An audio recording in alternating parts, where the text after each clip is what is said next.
Happy Veterans Day to all of you who have served in the great United States military over the years.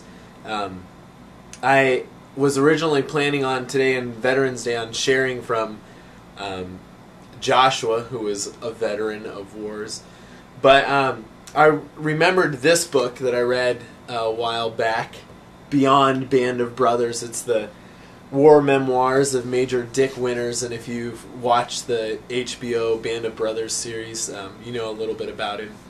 But it was a great read. I really enjoyed the book. I enjoyed hearing, kind of his personal side of what was going on, and how he just, didn't want to crack under the pressure, and his own fears, and it just kind of made him more, more human. You saw the human side of him.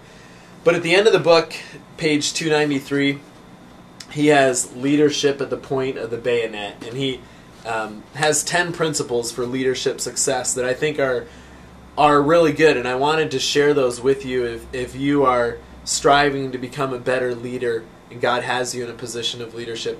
I think these are 10 principles that will serve you well. The first one is strive to be a leader of character, competence, and courage. We know so many leaders that go by the wayside in Christian ministry or just in general because they don't have character. Something comes into their life and there's a character deficiency, and Satan grabs a hold of that, the world, the flesh, they grab a hold of those things and bring us down. And then to be a leader of competence, striving to continue, never plateauing. Bobby Clinton talks about leaders that plateau. And if we're going to be competent leaders, we want to continue to grow. And then of courage. It's not always easy being a leader, and sometimes there's a step of courage required to lead well. The second leadership principle he shares is lead from the front. Say, follow me, and then lead the way. One of my favorite scenes from all of the Band of Brothers is a time when there was a kind of miscommunication, and Major Winters is leading the team across this field, and he starts running, and he's probably a good 20 yards ahead of them before the rest of the platoon follows him as they go across. And he gets to the top, and there's, I don't know, 100 Germans sitting on the other side, and he just starts picking them off. But leaders are willing to go out in front. They're willing to do the hard things. They're willing to step out in the front and say, follow me. The third one is to stay in top physical shape. And he says physical stamina is the root of mental toughness.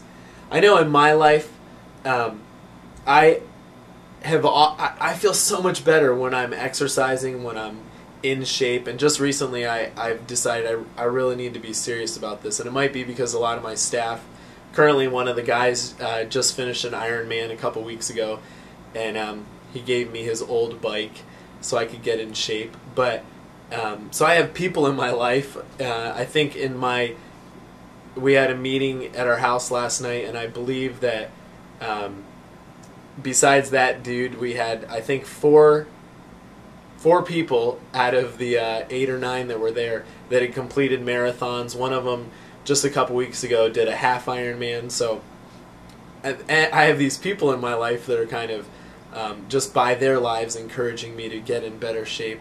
But I just was thinking recently of the guy who led Liberty University, whose name slips my mind at the moment, Jerry Falwell, and just how he could have had another 10 years of leading had he stayed in shape, probably, of leading well, and perhaps even the last 10 years that he did have when he was leading his organization and his school and all those things, maybe more energy and better able to lead the people.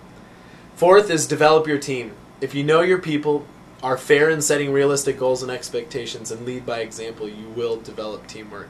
And you definitely need to know the people that you're leading so that you can lead them well. 5 is delegate responsibility to your subordinates and let them do their jobs. You can't do a good job if you don't have a chance to use your imagination and creativity. And so your people need to be able to use their imagination and creativity as they lead. We talked about that in the video yesterday. And also, it gives you the freedom to sit back and think about what really is important and what you can be focusing on. 6 is anticipate problems and prepare to overcome obstacles. Don't wait until you get to the top of the ridge and then make up your mind. As you're going forward, you need to anticipate some of the things that are going to come your way and some of the things that are going to be obstacles so that you already have a plan to get around them. 7, remain humble. Don't worry about who receives the credit. Never let power or authority go to your head. Take a moment for self-reflection. Look at yourself in the mirror every night and ask yourself if you did your best. When we reflect and we look back on our lives, we're able to see those areas where we can change and where we can grow. Number 9, true satisfaction comes from getting the job done. The key to a successful leader is to earn respect, not because of rank or position, but because you're a leader of character. And when you are able to get things done and able to follow through, you grow in your character because you know when you say something you're going to follow through, and the people around you, their trust in you grows as well. And number 10, hang tough. Never ever give up. And there are times in leadership when we just have to hang on, and life is tough and things are difficult, and we hang on. Perhaps we know God has called us to something, and so that allows us to carry through the difficult circumstances.